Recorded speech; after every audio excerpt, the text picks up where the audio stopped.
It is a special pleasure for me to be able contributing to this event. It's about digitization, employment, and then we are actually stuck and have to ask, what is it about? My presentation as an attempt to socio-locate the challenges of today's productivity puzzle are part of this symposium, Digitisation, Artificial Intelligence and Stultification. And it is quite usual to begin saying, I don't know where to start really. It's also complicated, it's so confusing, there are many different things, and I'm easily getting lost. Now, in the present case, it seems to be quite clear. Digitization, at least, it's the omnipresence of digital instruments, of CD players, up to the computer on four wheels called car, and also for artificial intelligence. Artificial intelligence, it's quite interesting. The effect is sometimes not entirely clear, is due to the fact, I think, that it goes beyond our own capacities. It's a kind of Frankenstein of the intellect. That's a version getting out of control. And then it comes to the what. And first, initially, I was saying it's just about precarity. Decreasing employment, technology taking over, not only artificial intelligence, but robots, and where the borders are shifting, are blurring. Now, we may need an Ariadne thread, waiting for her, and thinking about this funny thing of Alice in Wonderland, the situation crowned by the words, but actually I wouldn't start from here, after explaining exactly the way.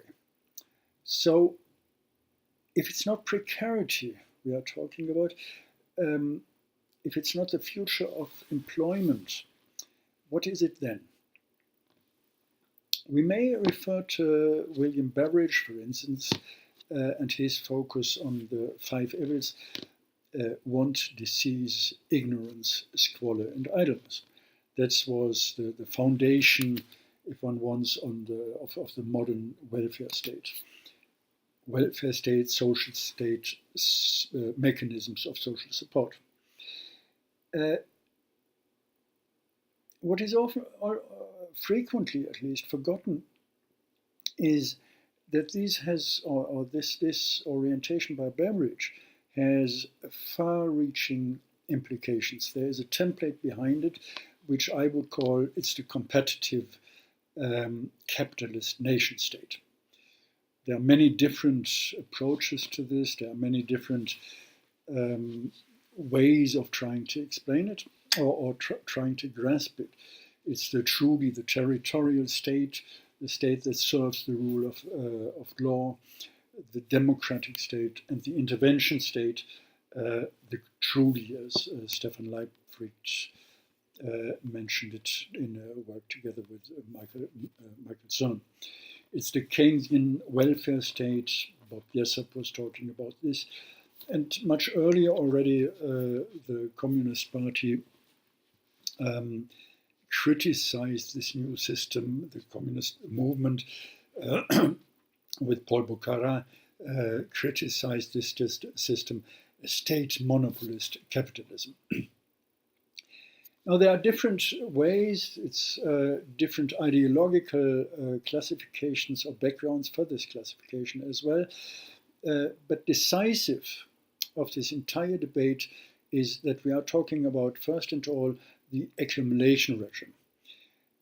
Very much simplified, going back actually to the French regulationist theory, very much simplified the way we make money or we can make money, and this depending on the way people spend money, meaning somebody has to pay us for making money. Then the second is, it is about the way of relationships, the conditions under which we live and that we recognize. It's the relationship to given conditions, the process of production, and the relationship to each other. And this is within a special social territory. Social territory means it's about value systems, it's about some agreed common ground. It's not necessarily so often and mostly usually overlapping, cross-cutting with the nation state. Now, there is, if we take it from here, an enormous tension. The two issues, meaning accumulation system and the relationship of people to each other, are in a tension. The one general issue is that we are looking at an epistemological perspective. Now, the first accumulation regime is about a very specific historical constellation. And this is crucial, that we have these general laws, these general issues, and then we have to define it. Now, looking at the economy and taking the words from Bob Jessop, we have to accept that economy is a historically constituted category with changing denotation and connotations, and its meaning is heavily contested. This is, I think, a problem in our way of approaching, of defining any problems, as well when it comes to digitization and employment. We talk about problems, but we are not clearly stating what makes this issue problematic. And we are not properly investigating how we got there. We apply in social science methodology and take this for granted forever without historicizing this methodology and without acknowledging that there is some specific background that makes a methodology useful and where it stops to be useful for the situation. Then we are going hand in hand with this, maintaining an idealized standard that we are taking from the recent past. An idealized standard, it is not what really is what we really find in reality. Now, what is standing behind these errors mentioned by Beveridge? Are we really talking about employment? It seems to be obvious this is a pressing problem for many of us. It's a pressing problem for all of us because it is a problem of society. These societies are not only nation states, they are not only competitive, but they are also based on employment. Going a little bit beside this, looking at Hannah Arendt, she has a definition, or she has a distinction between three major issues. It's labor. And labor is exactly what we are talking about in the main thing when we are talking about employment. It is about securing physical existence, production and reproduction of physical existence. We have to live, we have to produce our foodstuff, and that's it. That's about labor. Now, as we don't do it directly, we do it mediated via our jobs, via employment, where we get the money to buy things. Work is another thing. Work is different, and there is a huge overlap. it is defined by a beginning and an end. Labor, we always have to do it. We always need new food. Work is defined by an end after having at some stage started. Beginning and end, producing something that is left behind. A chair, a table. This is on which we can put the foodstuff and eat, and the drinks. And action is about something that is on a higher level in terms of Hannah Arendt, which then comes to this activity by which we disclose ourselves. We sit at the table with others, perceive others, and behave in relation to each other, even if we are simply sitting there and eating. So employment, precarity, loss of employment, or of the stable employment, is the one thing. But if we take labor, work, and action, there is something going far beyond it. Can we secure this via labor law and social security systems? Are we talking about the welfare state? Or is there something else that is behind it, defining us as human beings? Then we will talk about human rights. And indeed, I think we are talking about human rights coming to another topic that is at the basis, as a foundation, acts as a foundation of all this. We are talking about time. The time we have freely available, not bound by labor, meaning not bound by reproduction, production of life. This was the idea, coming back to ideal standards, of the Greek societies. Hannah Arendt and Karl Marx analyzed this, and highlighting as well the problematic of this. In ancient Greece, people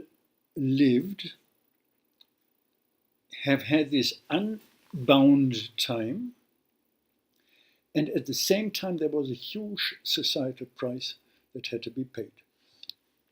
It was about the externalization of work undertaken by slaves.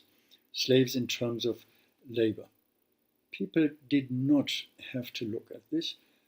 The citizens, free as they had been, free as well from being forced to look after themselves in terms of getting the means of reproduction, production, and reproduction. Now, there are obvious different issues about distribution, redistribution. It's about distribution, redistribution of income, top down, or bottom up. It is about interpersonal and intergenerational distribution, and it is about especially distribution, redistribution, redesigning the systems of time. Shortening working hours is obviously the most common debate in this. Now, if you go back to work and say we take the understanding of work as wage labor, we are focusing on this time, the time necessary to produce commodities or to provide services, the necessity to produce goods, which is not the same, and then third, the necessity of producing life and relationships. Because this is what actually is behind it. David Graeber worked on this, that saying that what we actually do is only to some extent, only in part concerned with the provision of services or commodity, the production of commodities and goods. Goods meaning as well in terms of the use value, but it is as well about the life, the relationship we produce. It is actually interesting, and David Graeber makes us aware of it, writing, I quote, different kinds of labor still tend to get reflected back in the form of a concrete material medium, which, like money, is both a representation of the importance of our own actions to ourselves and simultaneously seen as valuable in itself, in which thus ends up becoming the actual end for which action takes place. And then he goes on writing about, for instance, the concrete values, the abstract values in non-commoditized forms. We are talking about value in terms of the money value of something, and then we are talking about the values of our society, of our relationships, children, family values, religious values, and all this. Political activism, this is valuable to do, and we cannot really put a price tag on it. So the real issue is about redistribution of time, making free time available, free time in terms of valuable time without price tag on it. What is it about? Economically, economically, it is about the mode of production as the interlink of the, or interlinking with the forces of production, with the technology, with the nation, and as well the relations of production. The social organization of production, property, control over the means of production, but as well over the process of production. So this is what we have to look at in terms of balancing. Production as process, technology in the widest understanding, production of what, goods or relationships, and then the determining of the producer in the understanding of the one who controls the technical and organizational dimensions. Time necessary for covering needs. General social science doesn't have a problem with it, but actually may run into trouble today. As I said, it's a dehistorized understanding of methodology, and this is very much about four issues where we have methodological categorical imperatives. It's methodological individualism, methodological nationalism, methodological solutionism, and methodological presentism. Individualism, solutionism, presentism, nationalism. Reformulating it less academically, it is me who wants everything, solutionism, and who wants it now, instantaneously. And after this presentism, I want it now, I want everything now, comes the methodological nationalism. If I want this in this way, it is as well good for society. Methodological nationalism that is always present in today's societies. In economics, in a stricter term, we are talking about two major points. The one is the shifting of cost. Goes back to Ricardo, comes up in different forms, comparative, the advantage, comparative advantage. It's about externalizing cost. This is the real background of it. and it comes to limits today. We cannot further externalize all the cost, environmental cost, getting slave labors, not slave labors today, but value chains, which is poverty chains, set up to get production done outside low-wage countries.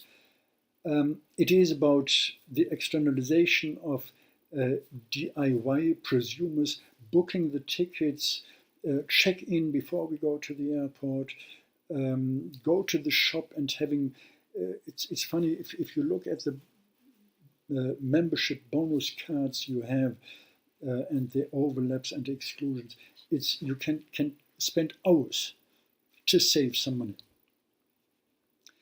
And never forget, much of it goes back to the pre-digital age.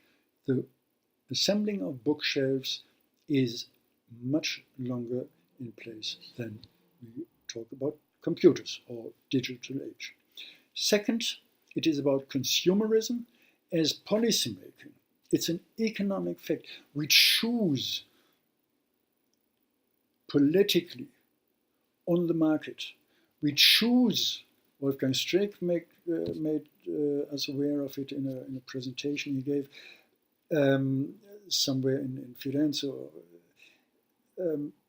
It is about consumerism, policy making by consumption. Don't claim politically for an infrastructure of, for instance,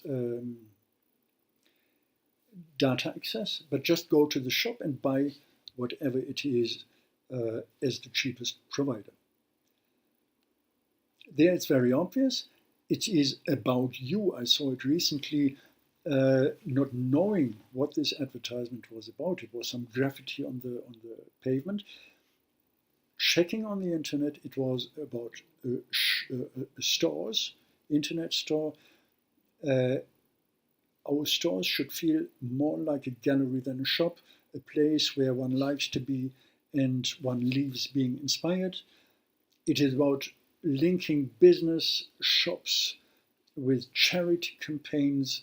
It is about the famous Apple stores where the main thing is not selling computers or telephones, smartphones, whatsoever, but where it is about other things.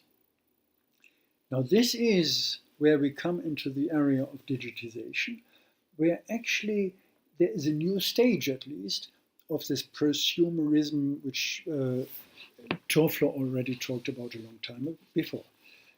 Digitization, everybody of us has theoretically and practically access. Huge success in terms of controllability. And this makes it as well possible to extend this solutionism and presentism. Now it is possible to do everything under certain conditions. Come back to this later. Logistics, transports, medical care, administration, learning and teaching, law, jurisprudence. These are all areas where digitization is so present today, including, of course, surveillance, something we are all afraid of. Big Brother is watching you. This is simply, first and foremost, a matter of technology. And there is this huge matter of simplification that is going hand in hand with it. Now, looking at it a little bit later, there is a difficulty as well of what we are talking when it comes to the application of these technologies. Is it a means of management, or is it just about changed business models?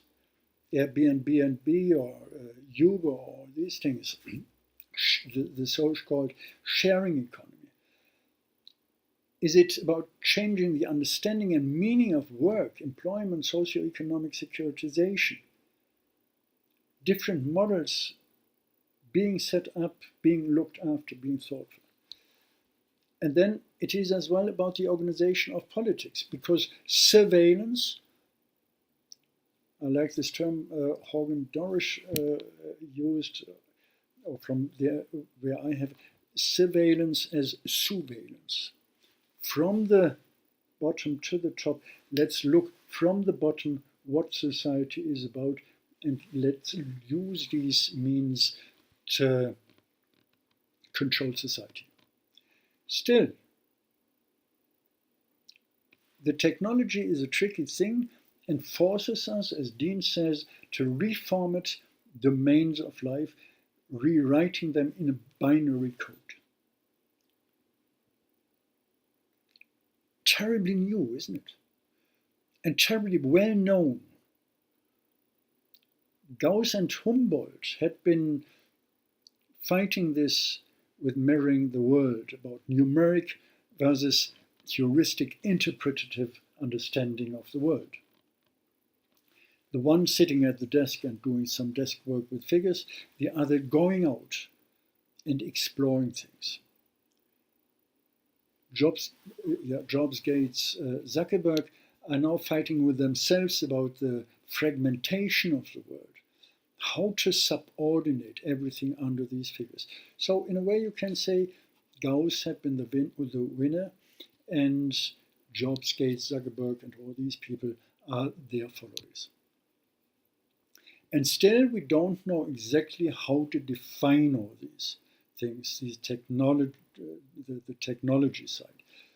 That's the reason for Dean speaking about zero institutions. He got this from Levi-Strauss, zero institutions as empty signifiers without a positive significance. We can use them for whatever. And then we have to ask, what are data? What is privacy? What is digitization really? And doesn't it stultify us? Doesn't it make us stupid thinking only in these black and white binary codes?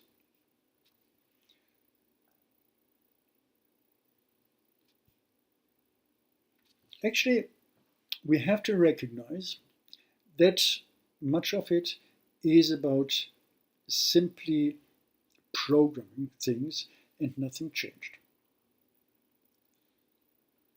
They don't, even with artificial intelligence, there is no real intelligence, meaning independent thinking.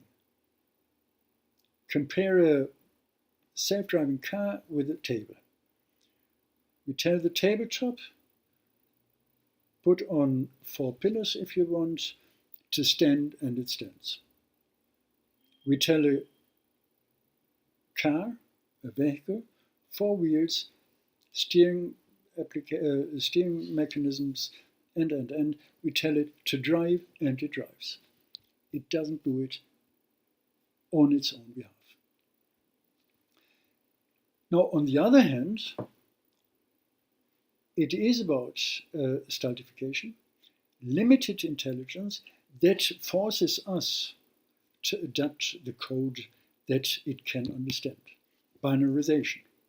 Again, it's not so new. It is about Niklas Luhmann talking about the general media, and it is binary. General media are basically binary codes, and Carol Cohn talking about it. I found, from a political process, being involved in something, I found, however, that the better I got at engaging in this discourse, in a very specific, narrow discourse, the more impossible it became for me to express my own ideas, my own values. I could adopt the language and gain a wealth of new concept and reasoning strategies, but at the same time, as the language gave me access to things I had been unable to speak about before, it radically excluded others. I could not use the language to express my concerns because it was physically impossible. This language does not allow certain questions to be asked and certain values to be expressed. It was, as far as I remember, about bringing a feminist perspective or bringing critical perspective in militarist issues, discussions. So we have a diffuse setting here, an anthroponomic stance, investigating the laws of development of human organisms in relation to other organisms and in relation to the environment. This is where we stand at. The complex things, we cannot solve these problems technologically or only economically or in any reduced way. This is the problem. We are forced to use the computer, digital instruments, and we are not allowed it if we really want to find the ground what is happening.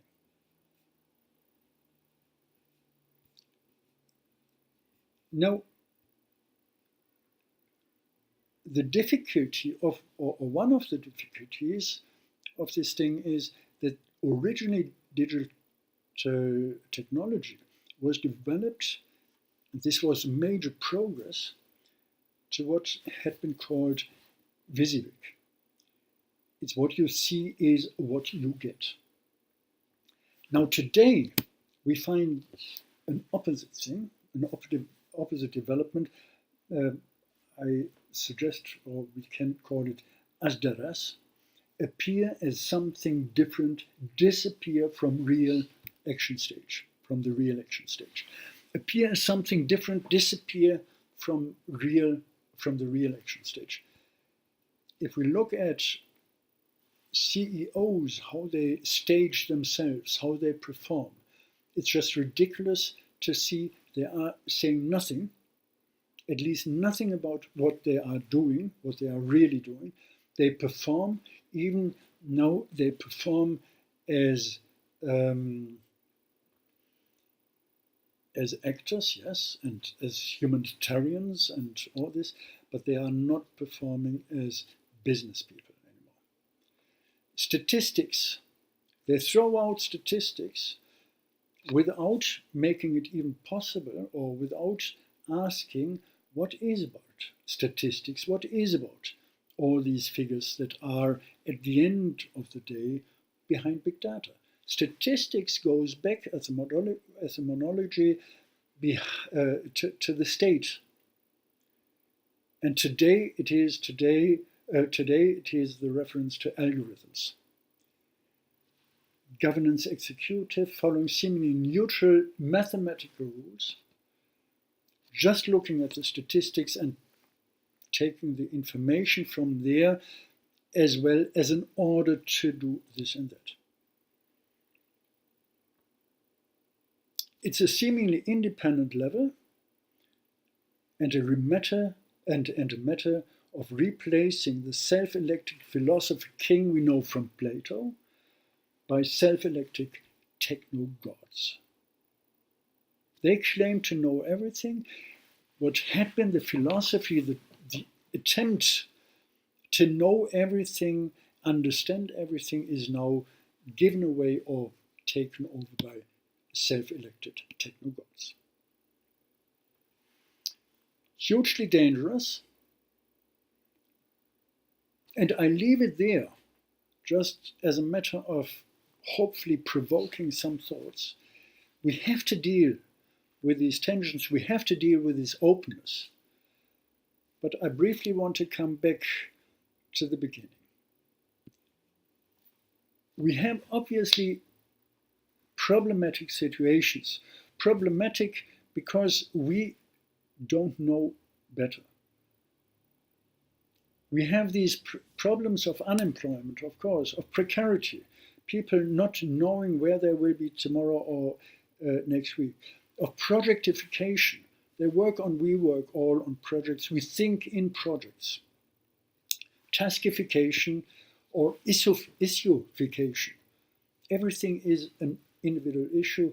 We take it from there. We don't think about the complex totality. Isn't it interesting in this context that CEOs like Bill Gates, like Zuckerberg, like Bezos or others, like Jobs, are said to strictly control their children when it comes to IT use. very limited, very controlled. I think it is interesting, and it is important to mention that we are today having this security net as well. On the one hand, still some forms of social security, socio-economic security, and at the same time, this technological security net. We are falling at some stage out of touch with life. We cannot control, and there we have this paradox of the extreme segmentation and fragmentation going hand in hand with an increasing awareness of dependencies.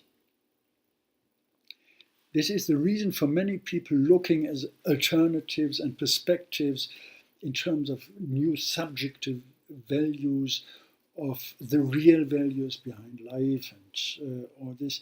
It is about identity politics, and it is another time about the principle of hope. We have had in the early 1900s the reformist movement. We know from Jean-Jacques Rousseau, and today we have a similar thing again. Critically solving problems, we try, but we don't have a critical theory as such. We still have the main orientation on theory has to be there to control problems. We find solutions with it. We are clever. Today it's called smart. But it is an open question if with this methodology that we have, national individualism, nationalism, solutionism, and presentism, if we come to really wise decisions. I think what we need today to get an understanding of digitization in connection with as well employment issues, work issues, social security issues, we need a new methodology. It is about methodological collectivism. It is about methodological noospherism. It is about methodological sustainabilitism. And it is about methodological globalism or cosmo-nationalism or cosmonalism. Different to grasp, I cannot extend on this here and now. We can do it at some stage in the discussion. But it is about moving away from solving problems as the first instance. We may think about discursive action. Mind that emphasis is on both, on discursive and action. Remember what I said, the different stages by Hannah Arendt. It is about getting availing of free time. Free time in terms of fully acknowledging, not in monetary terms, but fully acknowledging that the goal is having free time, uncontrolled time, meaning time that is controlled by us. Two things coming together, the production of goods and people relationships and available time has to go on hand in hand with the production of inclusion as a condition of integrity. We cannot rely on other countries, other regions to pay for us the price.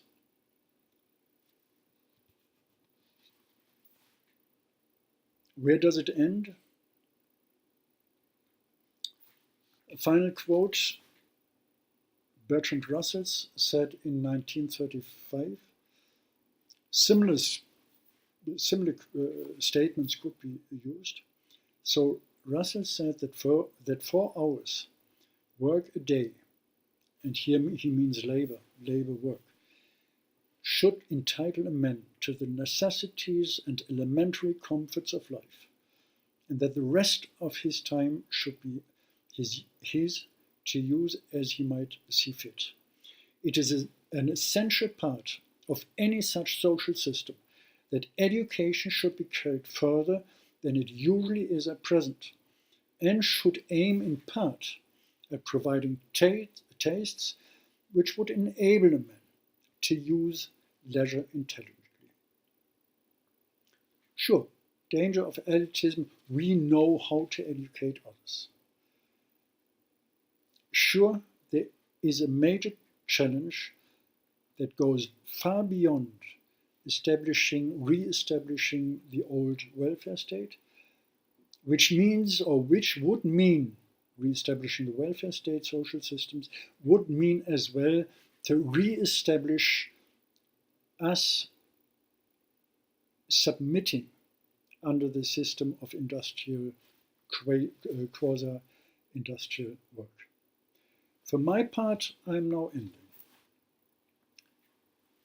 However, not coming to a clear end. I thank you. I hope we will have an interesting debate here with these proceedings, and I hope we are not really looking for an end, but we are enjoying as well in terms of practically enjoying the outcomes of such deliberations. Thank you.